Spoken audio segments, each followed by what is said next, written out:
Sa baybayin ng isang tahimik na baryo sa silangang bahagi ng bansa, may isang alamat na matagal nang ibinubulong ng mga matatanda. Isang isla raw ang lumilitaw sa gitna ng dagat tuwing dapit hapon, ngunit nawawala rin bago sumikat ang araw. Walang nakakaalam kung saan ito nanggagaling. Walang nakakaalam kung bakit ito nawawala. At higit sa lahat, walang nakakatiyak kung totoo nga ba ito. Para sa karamihan, isa lamang itong kwentong bayan. Isang panakot sa mga bata o isang kathang-isip upang gawing mas mahiwaga ang dagat na araw-araw nilang tinatanaw. Ngunit para kay Daniel, ito ay isang bagay na matagal na niyang gustong patunayan. 2 taon na ang nakalipas mula nang mawala ang kanyang ama, isang mangingisdang kilala sa baryo bilang matapang at mapangahas. Isang gabi, hindi na ito nakabalik mula sa laot. Walang bangkay na natagpuan, walang bakas ng bangka. Tanging ang dagat ang naiwan, tahimik at walang ibinunyag. Ngunit bago ito mawala, may isang bagay na sinabi ang kanyang ama. May isla sa gitna ng dagat at hindi ito dapat puntahan. Hindi iyon pinansin ng marami. Ngunit si Daniel, hindi niya iyon makalimutan. Sa tuwing sumasapit ang dapit hapon, tumatayo siya sa dalampasigan, nakatingin sa abot tanaw. Hindi dahil umaasa siyang makita ang isla, kundi dahil may pakiramdam siya na may kulang. Parang may bahagi ng katotohanan na hindi pa niya natutuklasan. At sa araw na iyon, nagbago ang lahat. Habang ang araw ay unti-unting lumulubog, pininturahan ng kahel at lila ang kalangitan.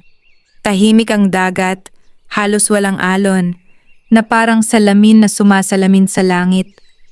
Nakatayo si Daniel, hawak ang lumang kompas ng kanyang ama. Isang bagay na naiwan sa kanya bilang tanging alaala. Biglang, may kakaibang nangyari. Sa malayo, sa mismong guhit ng abot tanaw, may isang aninong unti-unting lumilitaw. Una, parang ulap lamang. Pagkatapos, naging mas malinaw. Hanggang sa, hindi na ito maikakaila. Isang isla. May matatarik na batuhan. May mga punong tila sumisilip sa liwanag ng dapit hapon. At sa gitna nito, may isang matayog na bundok na tila nakatingin sa kalangitan. Napahawak si Daniel sa dibdib. Hindi ito guni-guni. Hindi ito alamat. Totoo'y bulong niya. Ngunit sa kabila ng kagandahan ng tanawin, may kakaibang pakiramdam na bumalot sa kanya. Isang uri ng babala na hindi niya maipaliwanag. Parang ang isla ay hindi lamang basta lugar. Parang may tinatago ito. At sa hindi malamang dahilan, pakiramdam niya ay tinatawag siya nito. Anak! Napalingon si Daniel. Naroon si Aling Rosa, ang matandang tagabantay ng dalampasigan, nakatingin din sa isla. Ngunit hindi tulad ni Daniel, ang kanyang mukha ay puno ng takot. Umalis ka na dyan, sabi niya, nanginginig ang boses. Bakit po? Tanong ni Daniel, hindi inaalis ang tingin sa isla. Dahil hindi yan dapat makita, sagot niya. Napatigil si Daniel. Ano pong ibig niyong sabihin? Lumapit si Aling Rosa, hinawakan ang kanyang braso. Ang isla na yan, hindi basta lumilitaw, mahina niyang sabi. At kung sino man ang makakita niyan, hindi na pareho ang babalikan. Nanlamig ang batok ni Daniel, ngunit hindi siya umatras. Sa halip, mas lalo siyang tumingin sa isla. Dahil sa kaibuturan niya, alam niyang ito na ang simula. Ang simula ng katotohanan. Ang simula ng paghahanap. At marahil, ang simula ng pagkawala. Sa sandaling iyon, mahina niyang hinigpitan ang hawak sa kompas ng kanyang ama. At sa unang pagkakataon, malinaw ang desisyon niya. Pupuntahan niya ang isla. Kahit ano pa ang kapalit. Hindi na nawala sa isip ni Daniel ang isla. Mula nang lumitaw iyon sa dapit hapon, parang may kung anong bumago sa loob niya. Isang uri ng pananabik na hindi niya maipaliwanag. Hindi na siya mapakali. Sa bawat paglipas ng oras, pakiramdam niya ay parang may humihila sa kanya pabalik sa dalampasigan. Kinabukasan, maaga siyang nagising. Tahimik pa ang baryo. Ang iilang bangka ay nakahimpil pa rin sa baybayin at ang hangin ay may dalang malamig na simoy mula sa dagat. Ngunit kahit payapa ang paligid, hindi mapalagay ang puso ni Daniel. Lumabas siya ng bahay, bit-bit ang kompas ng kanyang ama. Tinitigan niya ito. Matagal na itong luma, gasgas na ang gilid, at ang salamin ay bahagyang may bitak. Ngunit sa kabila nito, hindi pa rin nawawala ang kinang ng karayom na tila laging naghahanap ng direksyon. Kung saan ka man napunta, mahina niyang bulong, hahanapin kita. Muling bumalik sa isip niya ang sinabi ng kanyang ama. May isla sa gitna ng dagat at hindi ito dapat puntahan. Ngunit ngayon, mas malinaw na sa kanya. Kailangan niyang puntahan. Pagdating niya sa dalampasigan, nandoon na si Aling Rosa. Nakaupo sa isang lumang bangkang kahoy, nakatingin sa malayo. Alam kong babalik ka, sabi nito nang hindi siya nililingon. Huminto si Daniel. Alam niyo na po, tanong niya. Ang mga mata mo, sagot ni Aling Rosa. Parehong-pareho ng sa ama mo noong una niyang makita yon. Nanahimik si Daniel. Pumunta rin po ba siya doon? Tanong niya. Dahan-dahang tumingin si Aling Rosa sa kanya. Hindi ko alam kung nakarating siya, sagot niya. Pero alam ko, sinubukan niya. Nanikip ang dibdib ni Daniel. Bakit hindi ninyo siya pinigilan? Isang mapait na ngiti ang sumilay sa labi ng matanda. Sinubukan ko, sabi niya. Pero may mga tawag ang dagat na hindi kayang pigilan. Tahimik silang dalawa. Tanging ang mahinang alon ang maririnig. Anak, dagdag ni Aling Rosa, hindi lahat ng bagay na hinahanap dapat matagpuan. Ngunit hindi na umatras si Daniel. Kung hindi ko hahanapin, sagot niya, mananatili lang akong walang alam. Tinitigan siya ng matanda ng matagal. Parang sinusukat ang kanyang desisyon. Hanggang sa huli, tumango ito ng marahan. Kung ganon, sabi niya, hindi kita pipigilan. Nagulat si Daniel. Pero may isang bagay kang dapat tandaan, dagdag niya. Kapag nakita mo ang isla, huwag kang magtiwala sa kahit anong nakikita mo. Napakunot ang noo ni Daniel. Bakit po?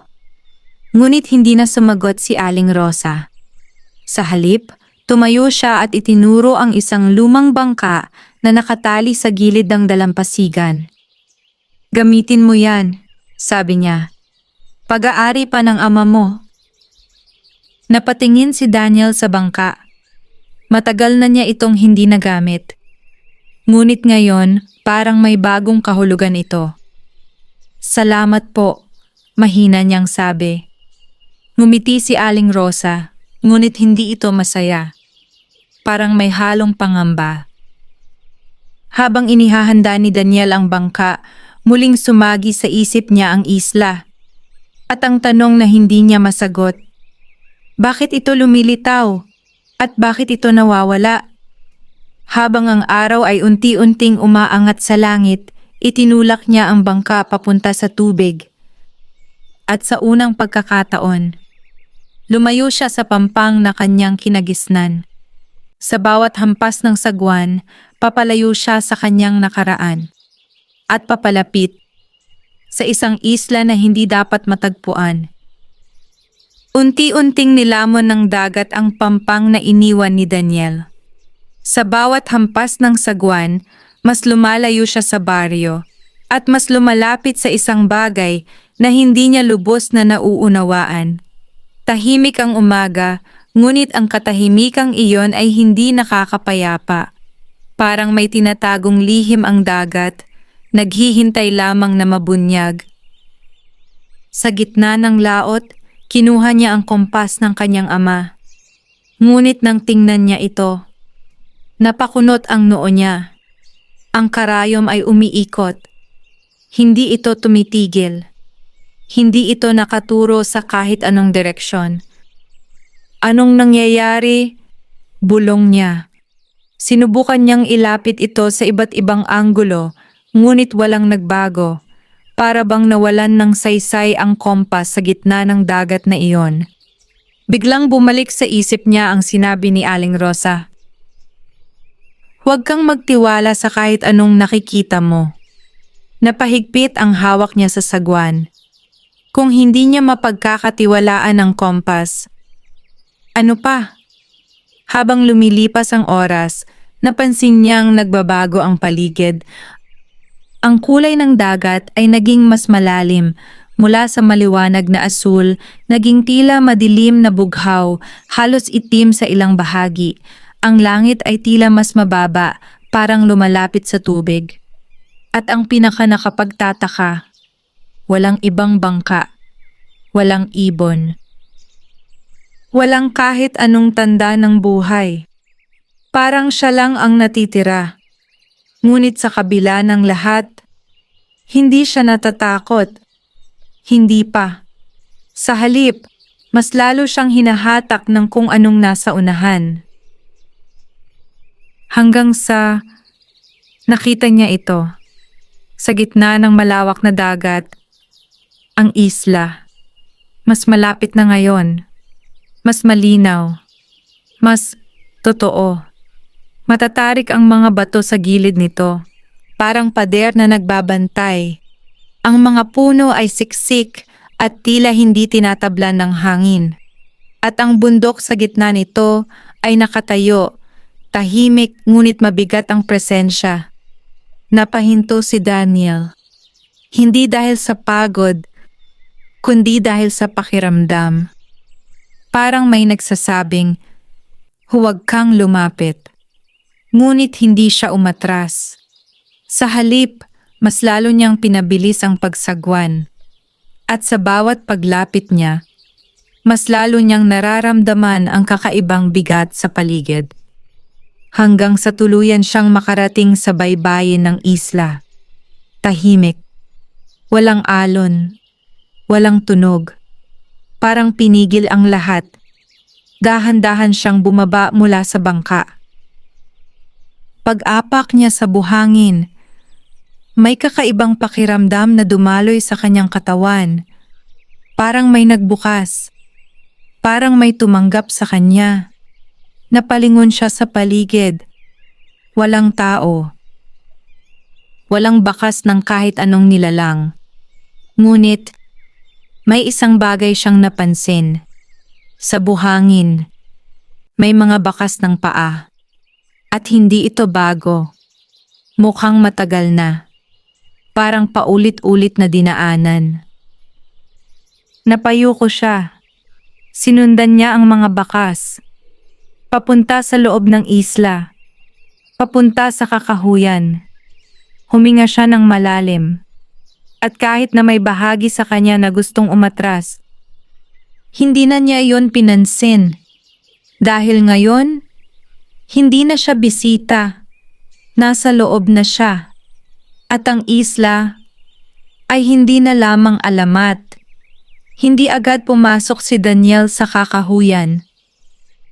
Nakatayo lamang siya sa hangganan ng buhangin at ng madilim na masukal na bahagi ng isla, pinagmamasdan ang landas na tila matagal nang nilalakaran, ngunit walang bakas ng bagong buhay. Ang mga bakas ng paa sa buhangin ay malinaw. Hindi tinatangay ng hangin.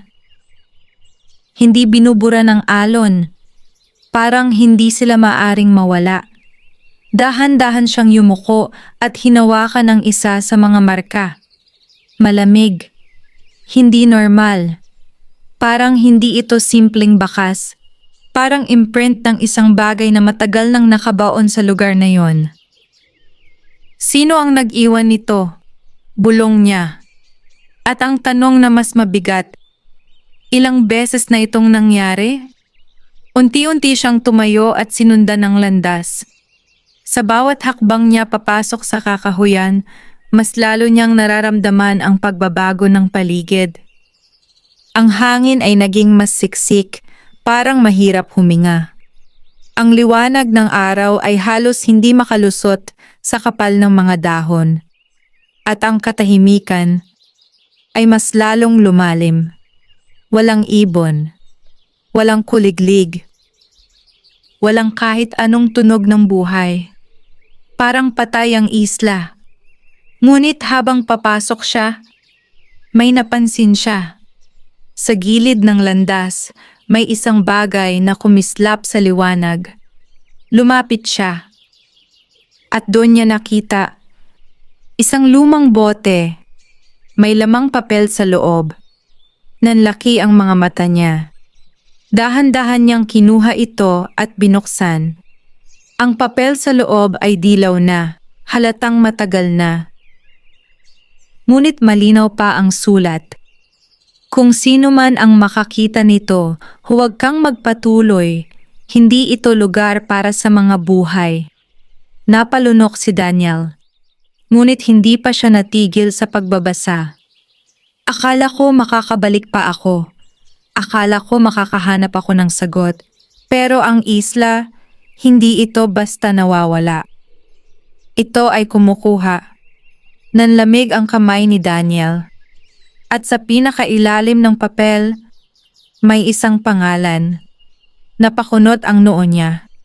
At nang mabasa niya ito, napatigil ang mundo. Tatay? Nanginig ang boses niya. Ang sulat ay mula sa kanyang ama. Bigla niyang hinigpitan ang hawak sa papel. Hindi ito maaaring mangyari. Kung narito ang sulat, ibig sabihin, nakarating ang kanyang ama sa isla. At kung ganon, ano ang nangyari sa kanya? Biglang umihip ang malamig na hangin. Napalingon si Daniel. At sa di kalayuan, may nakita siyang anyo. Isang tao, nakatayo sa gitna ng kakahuyan, hindi gumagalaw, nakatingin sa kanya. Nanlaki ang mga mata ni Daniel. Tatay? Tawag niya. Walang sumagot. Ngunit ang anyo, unti-unting lumapit. At sa bawat hakbang nito, mas lalo itong nagiging malinaw. Hanggang sa makita niya ang mukha. Ngunit hindi iyon ang inaasahan niya. Hindi iyon ang kanyang ama. Ngunit may kakaibang pagkakahawig. Parang isang version. Isang anyo. Isang maling alaala. Napaatras si Daniel. Naalala niya ang babala. Huwag kang magtiwala sa kahit anong nakikita mo. Lumayo ka, mahina niyang sabi. Ngunit ang nilalang, hindi tumigil. At sa unang pagkakataon, naramdaman ni Daniel ang takot. Hindi dahil sa kung ano ang nasa harap niya, kundi dahil sa posibilidad na ang isla ay hindi lamang kumukuha ng tao, kundi ginagaya rin sila. Hindi umatras ang nilalang. Sa bawat hakbang nito papalapit kay Daniel, mas lalong nagiging malinaw ang anyo nito at mas lalong nagiging mali. Ang mukha ay pamilyar. Ngunit hindi tama. Parang hinulma mula sa alaala pero hindi kumpleto. Ang mga mata ay walang buhay. Ang galaw ay mabagal, parang ginagaya lamang ang kilos ng tao. Hindi ka siya mahina, ngunit mariing sabi ni Daniel. Huminto ang nilalang. At sa unang pagkakataon, ngumiti ito. Ngunit hindi iyon ngiti ng tao. Ito ay pilit, mali, walang emosyon. Anak, nanlaki ang mga mata ni Daniel. Ang boses ng kanyang ama. Napaatras siya. Huwag mong gamitin ang boses na yan, sigaw niya. Ngunit hindi siya pinakinggan. Sa halip, mas lumapit pa ang nilalang. Matagal kitang hinintay, sabi nito. Eksaktong kapareho ng tono, ng paraan ng pagsasalita ng kanyang ama. Nanginig ang katawan ni Daniel. Para itong kutsilyong sumaksak sa kanyang alaala. Hindi totoo yan, bulong niya. Ngunit may bahagi sa kanya na gustong maniwala. Sumama ka sa akin, dagdag ng nilalang, iniunat ang kamay nito. At sa sandaling iyon, parang may kumapit sa isip ni Daniel. Mga alaala, mga sandali kasama ang kanyang ama, mga ngiti, mga payo, at ang huling gabi. Bago ito nawala, napapikit siya. Hindi niya alam kung ano ang paniniwalaan. Ngunit sa kaibuturan niya, may isang bagay na hindi nagtugma. Isang detalye, isang pakiramdam, at doon niya naalala ang sulat. Huwag kang magpatuloy. Bigla siyang napamulat, at sa pagkakataong iyon, malinaw na. Hindi ka siya, sabi niya, mas matatag na. Tumigil ang nilalang. Unti-unting nawala ang ngiti nito. At sa loob ng ilang segundo, nagbago ang mukha nito. Ang anyo ay kumibot. Nadurog. Parang nawawala ang pagkakahulma. Hanggang sa, hindi na ito kahawig ng kahit sino. Isang blangkong mukha. Isang anyo na walang pagkakakilanlan.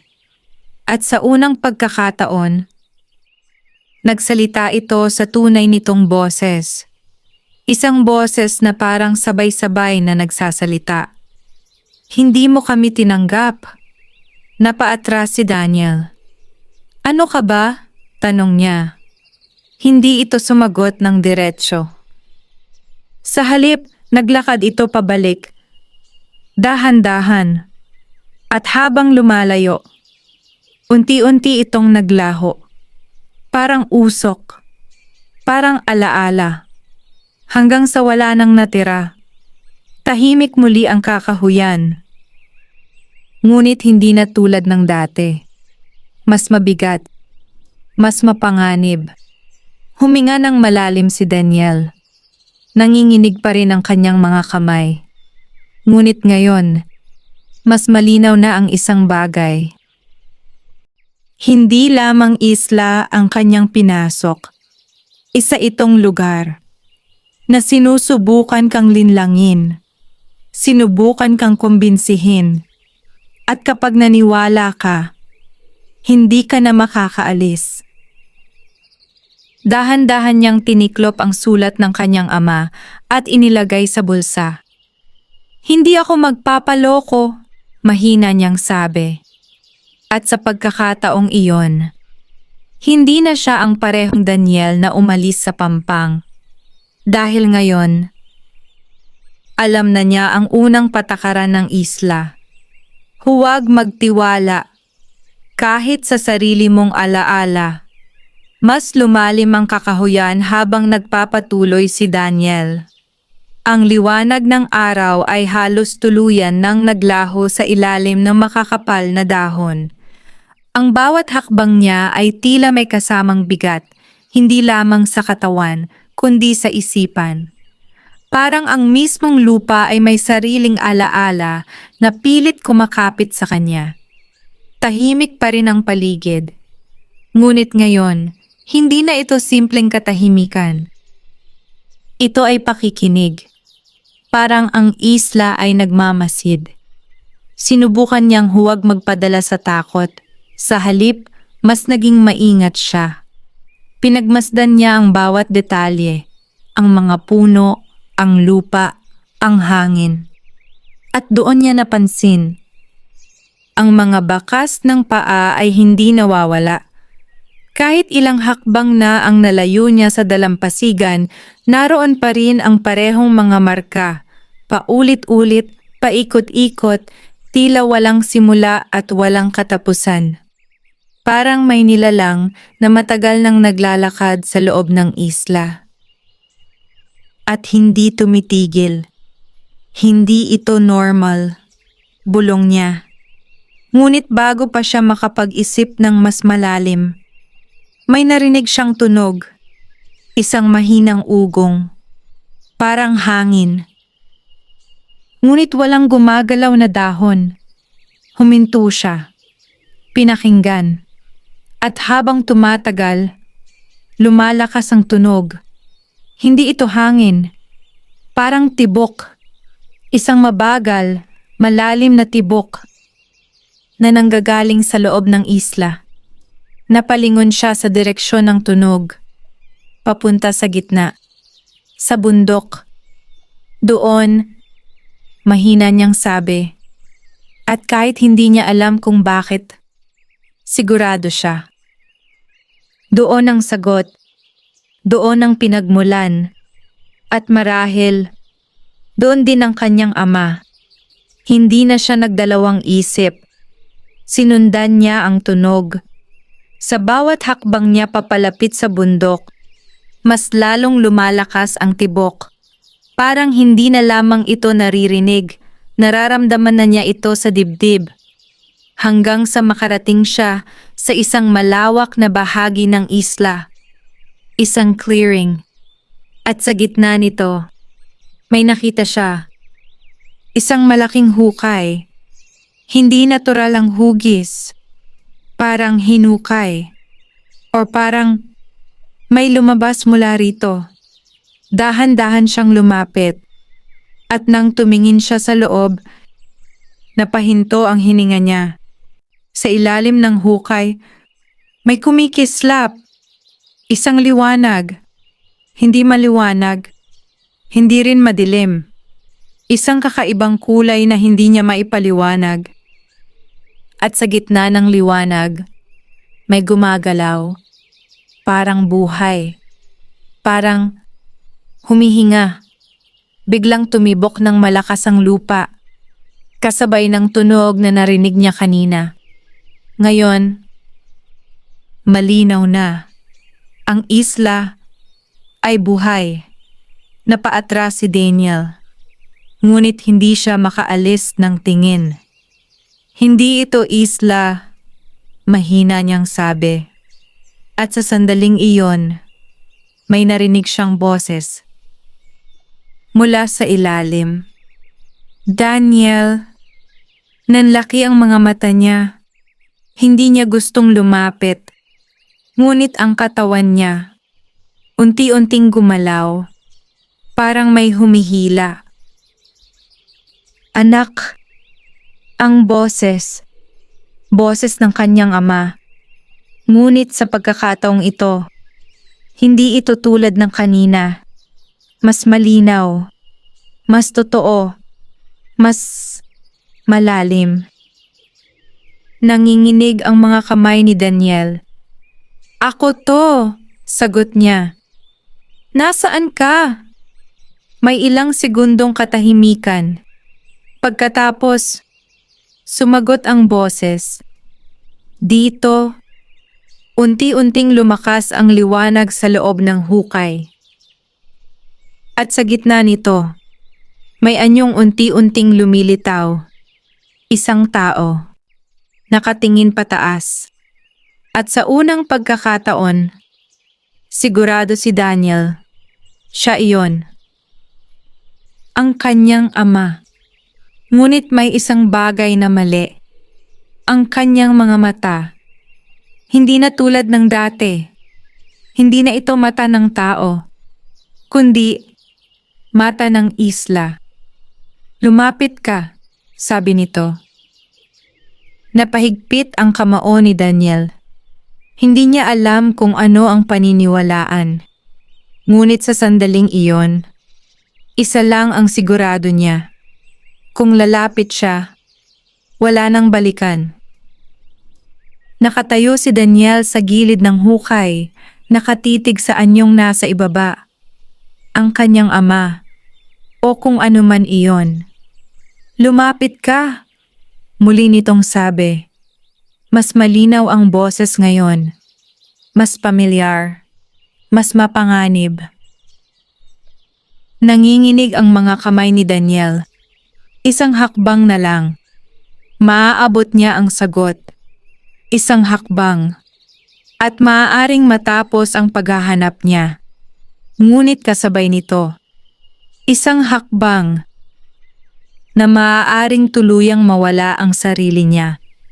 Napapikit siya. Pinilit niyang alalahanin ang lahat.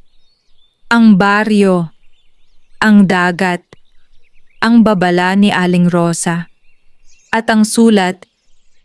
Hindi ito lugar para sa mga buhay. Unti-unti niyang iminulat ang mga mata. At sa pagkakataong iyon, hindi na siya tumingin sa mukha ng kanyang ama, kundi sa mga mata nito. At doon niya nakita ang katotohanan. Hindi iyon mata na naghihintay. Hindi iyon mata na humihingi ng tulong. Iyon ay mata na naghihintay ng susunod. Napaatras siya. Hindi ka siya, sabi niya, mas malinaw, mas matatag. Tumigil ang anyo. Hindi ito gumalaw. Ngunit ang liwanag sa loob ng hukay, biglang nagbago. Mas naging malakas. Mas naging agresibo. Parang nabalisa. Bakit ka lumalayo? Tanong ng boses. Ngunit hindi na iyon ang boses ng kanyang ama. Ito ay mas malalim, mas mabigat, mas marami. Parang sabay-sabay na nagsasalita. Hindi ka niya kilala, sagot ni Daniel. Tahimik ang paligid. Ngunit ang lupa, unti-unting nanginginig. Hindi ka niya kilala, ulit niya, mas mariin. Biglang, kumilos ang anyo sa loob ng hukay. Hindi pataas, kundi palawak. Ang liwanag ay lumaganap, parang likido, umaakyat sa gilid ng hukay. At mula rito, may mga anyo na lumabas. Mga hugis ng tao. Iba't ibang mukha, iba't ibang anyo, ngunit lahat, walang tunay na mata. Napaatras si Daniel. Ano kayo? Sigaw niya. At sa pagkakataong iyon, sumagot ang isla. Hindi sa isang boses, kundi sa lahat. Sila ang pinili. Nanlaki ang mga mata ni Daniel. Pinili ulit niya. Pinili na maniwala. Pinili na lumapit. Pinili na manatili. Ang mga anyo ay unti-unting lumapit. Hindi nagmamadali. Hindi agresibo. Ngunit sigurado. Parang alam nilang wala kang matatakbuhan. At ikaw, sabay-sabay nilang sabi. Napahigpit ang kamao ni Daniel. Ano ako? Tanong niya. Malapit na. Biglang bumilis ang tibok ng lupa. Ang liwanag ay sumiklab. At ang buong isla, parang gumising. Naramdaman ni Daniel ang pag-ikot ng paligid. Ang hangin ay naging mabigat. Ang lupa ay parang humihinga. At kapag pinili mo, sabi ng mga boses, huminto ang lahat. Isang sandali ng katahimikan. At kapag pinili mo, unti-unting lumapit ang isa sa mga anyo, ang mukha ng kanyang ama. Hindi ka na namin pakakawalan. Nanginginig ang buong katawan ni Daniel. Ngunit sa pagkakataong iyon, hindi siya umatras. Sa halip, tumayo siya ng tuwid at tumingin sa kanila. Hindi sa takot, kundi sa pag-unawa. Hindi ako pipili, sabi niya. Tahimik. Walang galaw. Hindi ako maniniwala sa inyo. Biglang nawala ang mga anyo. Hindi dahan-dahan, kundi biglaan. Parang hindi sila kailanman naroon. Ngunit ang liwanag, nananatili. Mas maliwanag, mas mapanganib. At sa gitna nito, may isang bagay na naiwan. Isang anyo. Hindi tao, hindi rin anino, kundi isang hugis na hindi niya maipaliwanag. At sa unang pagkakataon, naramdaman ni Daniel ang tunay na presensya ng isla, hindi bilang lugar, kundi bilang nilalang. At ngayon, nakatingin ito sa kanya. Diretso, tahimik, naghihintay. At sa kaibuturan niya, alam niyang hindi pa ito tapos. Hindi gumalaw si Daniel. Sa harap niya ang anyong iyon. Hindi ganap na hugis, hindi rin ganap na liwanag, ay tila humihinga kasabay ng isla. Wala itong mata, ngunit ramdam niyang nakatingin ito sa kanya.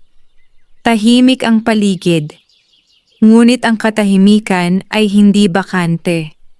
Ito ay puno ng presensya. Hindi ka natatakot. Hindi iyon tanong. Direkta itong pumasok sa isip ni Daniel. Napakurap siya. Ano ka? Tanong niya. Pilit na pinatatag ang sarili. Hindi agad sumagot ang nilalang. Sa halip, unti-unting nagbago ang anyo nito, parang tubig na hinahawakan ng hangin, nagiging pamilyar na hugis. Hanggang sa muli itong naging tao. Ngunit hindi na ang kanyang ama, kundi si Daniel. Eksaktong kopya. Parehong mukha. Parehong galaw. Parehong mata. Nanlaki ang mga mata niya. Hindi! Bulong niya. Ngumiti ang anyo. Ngunit hindi iyon ngiti ng tao. Mas madali kung ganito, sabi nito. Ang boses niya. Para maintindihan mo, napaatras si Daniel. Hindi mo ako mauunawaan, sagot niya. Hindi mo ako kailangang unawain, tugon ng nilalang. Kailangan mo lang pumili. Naramdaman ni Daniel ang bigat ng mga salitang iyon. Anong pagpili? Tanong niya. Tahimik muli ang paligid. Pagkatapos, biglang nagbago ang espasyo. Sa isang iglap, wala na siya sa gilid ng hukay. Nasa dalampasigan siya, sa baryo. Nakatayo sa harap ng kanilang bahay. Nanlaki ang mga mata niya. Ano ito? Narinig niya ang pamilyar na boses. Daniel? Napalingon siya. Nakatayo ang kanyang ina sa pintuan. Buhay. Normal. Parang walang nangyari. Nanikip ang dibdib niya. Ito, totoo ba to? Mahina niyang tanong. Lumapit ang kanyang ina. Hinawakan ang kanyang mukha. Mainit. Totoo. Bakit ka umiiyak? Tanong nito. Hindi niya namalayang tumutulo na ang luha niya. Umuwi ka na, sabi ng kanyang ina. Tapos na ang lahat. At sa sandaling iyon, gusto niyang maniwala. Gusto niyang manatili. Gusto niyang kalimutan ang isla. Ngunit, may isang bagay na hindi mawala sa isip niya. Ang sulat, ang babala, at ang pakiramdam na hindi ito totoo. Dahan-dahan niyang umatras. Hindi, sabi niya. Tumigil ang kanyang ina. Anak? Hindi ito totoo, ulit niya, mas malinaw na. Biglang nawala ang ekspresyon ng kanyang ina. Parang tinanggal, parang wala. At sa isang iglap, nagbago ang lahat. Ang bahay ay naglaho. Ang baryo ay nawala. Bumalik siya sa isla, sa harap ng nilalang. Tama, sabi nito. Pinili mong makita. Nanginginig si Daniel. Anong gusto mo? Sigaw niya. Unti-unting lumapit ang nilalang. Atin ang kasunduan. Nanlaki ang mga mata niya. Anong kasunduan? May mga pumapasok, sabi nito. At may kailangang manatili. Napatigil si Daniel. Hindi! Bulong niya. Ang isla ay hindi nawawala, patuloy nito. Pinapalitan lamang nito ang laman nito. Parang may sumabog sa isip ni Daniel. Hindi ako. Hindi ka pipilitin, sabi ng nilalang. Pipili ka. Tahimik. Walang galaw. At kapag pinili mong umalis, dagdag nito, biglang lumitaw ang isang bangka sa malayo. Nakatali. Naghihintay. May papalit. Nanlaki ang mga mata ni Daniel. Anong ibig mong sabihin? Ngunit hindi na sumagot ang nilalang. Sa halip, itinuro nito ang likod ni Daniel. Dahan-dahan siyang napalingon at doon niya nakita isang bagong anyo, isang tao, kagagaling lang sa dalampasigan, nalilito, nakatayo, at sa paraan ng pagtingin nito sa paligid. Alam ni Daniel, bago ito, katulad niya noon, nanlalamig ang buong katawan niya. Ito ang ikot, sabi ng nilalang. Hindi ito natatapos. Tahimik si Daniel. At sa unang pagkakataon, naramdaman niya ang tunay na bigat ng pagpili. Hindi lang ito tungkol sa kanya, kundi sa kung sino ang susunod at kung sino ang maiiwan. Hindi agad nakagalaw si Daniel. Nakatayo lamang siya, nakatingin sa lalaking bagong dating sa dalampasigan. Isang estranghero na tila kapareho niya noon. Nalilito, nagtataka, at unti-unting hinihila ng isla. Hindi, mahina niyang bulong. Ngunit hindi nagbago ang sitwasyon. Nandoon pa rin ang lalaki. At nandoon pa rin ang katotohanan. May papalit. Napapikit si Daniel. Sa unang pagkakataon mula nang makarating siya sa isla, hindi siya natakot para sa sarili niya, kundi para sa iba.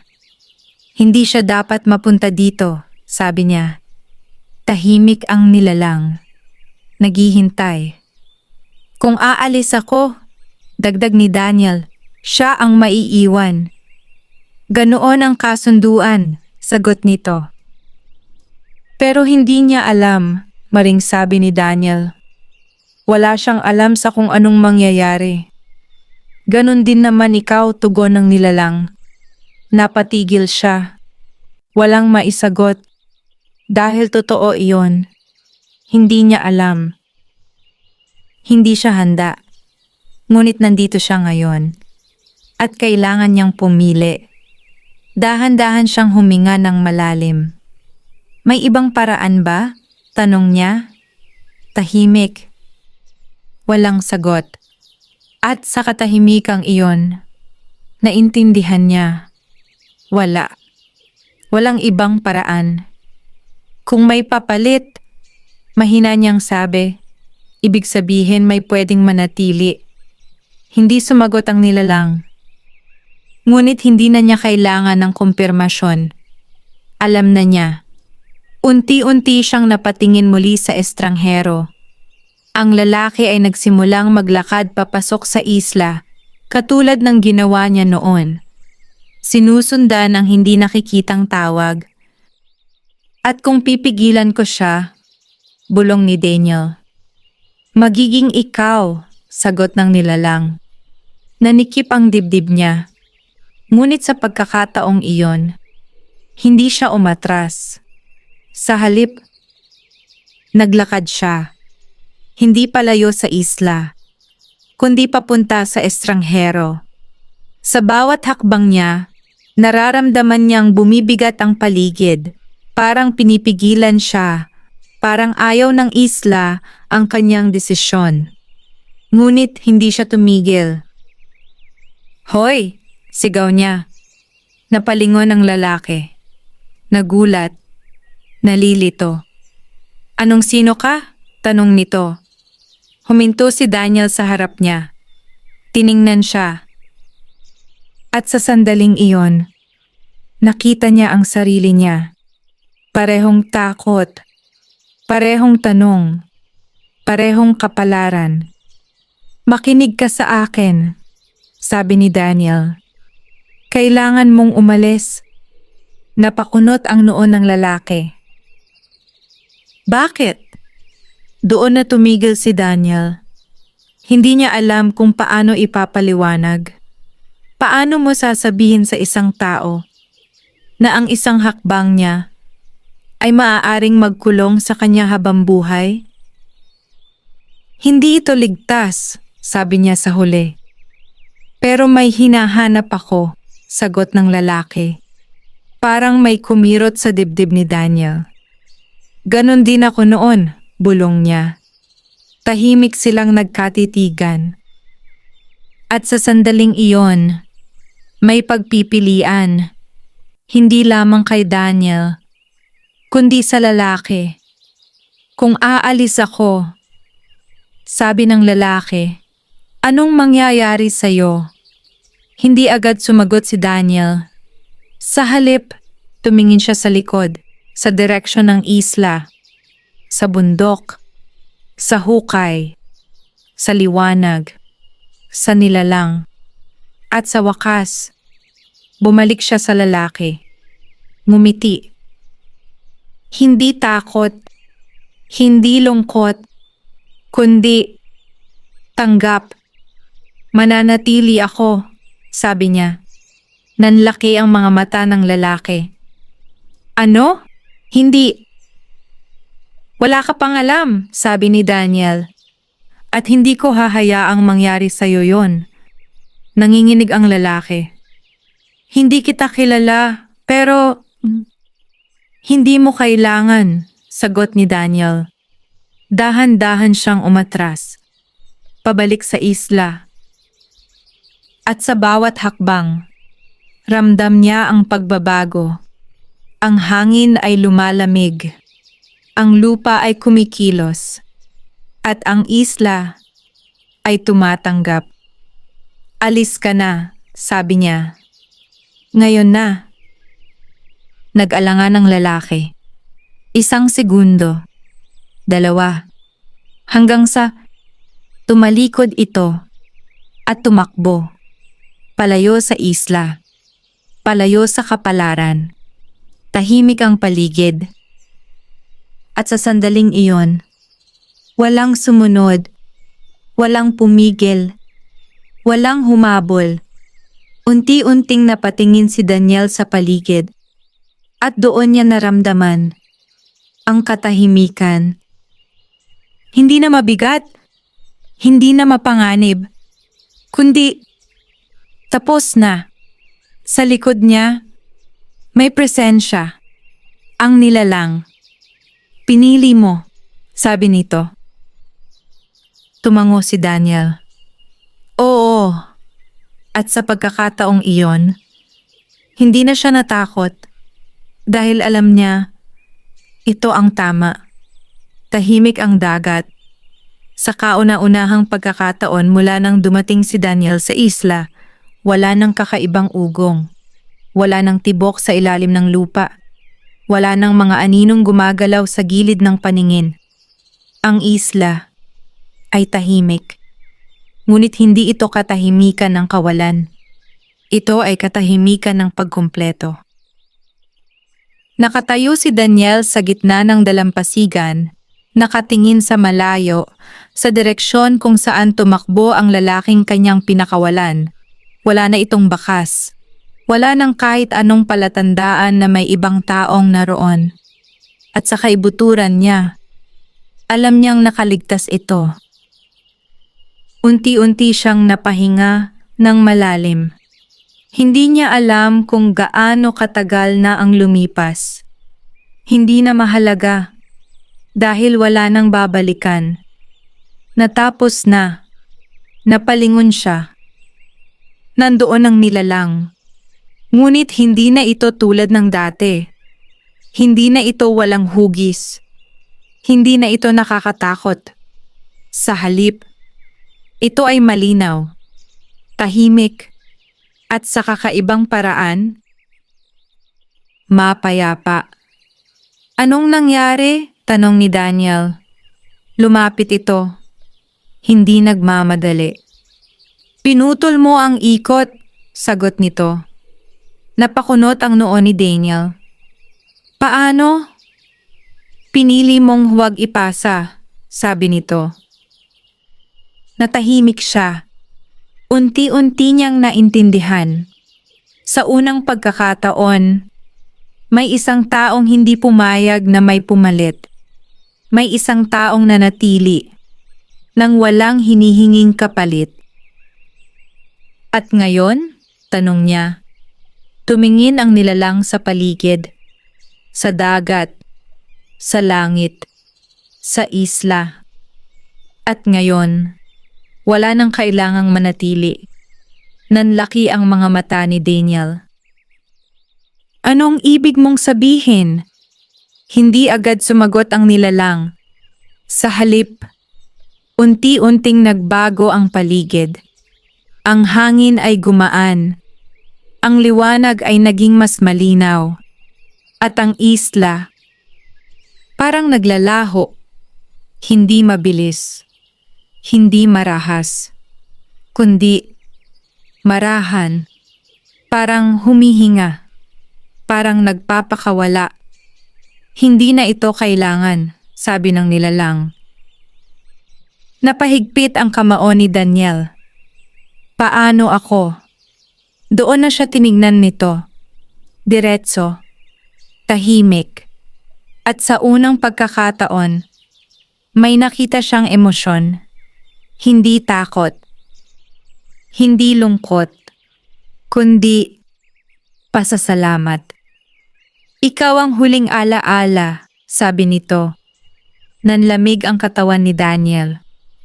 Ibig sabihin, kapag nawala ang isla, paliwanag nito, mawawala rin ang dahilan para manatili ka. Tahimik, walang hangin, walang tunog. Makakabalik ka, dagdag nito. Nanlaki ang mga mata ni Daniel. Talaga? Hindi ito ngumiti, ngunit tumango. Unti-unti siyang napaupo sa buhangin. Hindi niya alam kung anong mararamdaman. Pagod, ginhawa, at isang bagay na hindi niya maipaliwanag. Parang may iiwan siya. At sa sandaling iyon, naalala niya ang kanyang ama.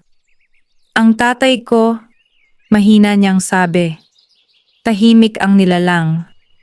At siya, matagal ang pagitan bago ito sumagot. Isa siya sa mga naunang pumili, sabi nito. Ngunit hindi siya nakalaya. Nanlumo si Daniel. Ngunit hindi siya umiyak. Sa halip, tumango siya. Kung ganon, tapos na rin para sa kanya. Unti-unting naglalaho ang lupa sa ilalim niya. Ang dagat ay nawawala. Ang langit ay nagiging liwanag. At sa gitna ng lahat, nakapikit si Daniel. Tahimik. Tanggap. Salamat, bulong niya. Hindi niya alam kung kanino. Sa isla. Sa ama niya. Sa sarili niya. O sa lahat ng iyon. At sa isang iglap, nawala ang lahat.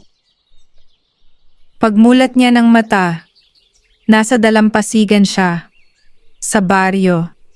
Tahimik ang umaga. Ang dagat ay normal. Walang isla. Walang bakas. Parang walang nangyari. Dahan-dahan siyang tumayo. Huminga ng malalim. At sa unang pagkakataon, gumaan ang pakiramdam niya. Ngunit bago siya tuluyang umalis, napalingon siya sa dagat. Tahimik, malawak, at wala ng misteryo. Ngunit sa kaibuturan niya, alam niya ang katotohanan. May mga bagay na hindi nawawala. Hanggat may handang harapin ang katapusan.